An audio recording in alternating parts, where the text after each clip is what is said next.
Wilujeng pepanggihan, kula Pendeta Deni Irawan saking GKJ Mijen Semarang Klasis Semarang Barat. Kepareng maosaken renungan Sabda Winedhar dinten Senin 19 Mei 2020 kanthi jejer berkahipun rukun pasdherekan. Wasanahe pita suci menika saking Jabur Mazmur 133 setunggal lan 3 ingkang mekaten. Saiba prayoga lan endahe menawa para sedulur kang manggon saomah padha rukun. Awit iya ana ing kono Pangeran Yehuwah anggone ndhawuhake berkah lan urip nganti ing selawase. Kidung Pasamuan Jawi angka 357 endahing seduluran. Meratelaken keyakinan bilih kerukunan pasdherekan saestu ndayani tuwuhipun kaayeman lan katentreman. Rukun mila agawe santosa lan awoh berkah. Kasok wangsulinipun cerah agawe bubrah. Cerah mesti njalari karisaan. Ing tengahing berjuang kangge mbangun tata titi tentrem lan ayeming gesang bebrayan agung masyarakat, mila kedah linandesan gesang tata rukun. Bangsa Israel ingkang sampun dangu pepisahan dados kalih kerajaan kinersakaken dening Allah kangge manunggil rukun malih. Kaendahing karukunan dipun gambaraken dados lisah jebat lan embun.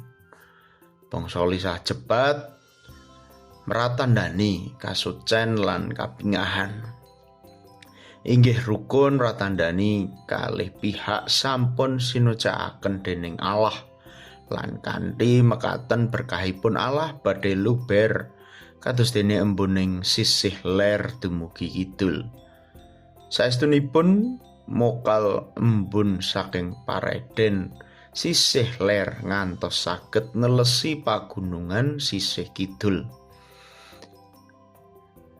Pasamuan kagunganipun Gusti, ananging pangawasipun Allah tanpa winates. Sedayanipun saged kemawon kelampahan. Mekaten cara kamanungsan mokal kalih pihak saged rukun malih.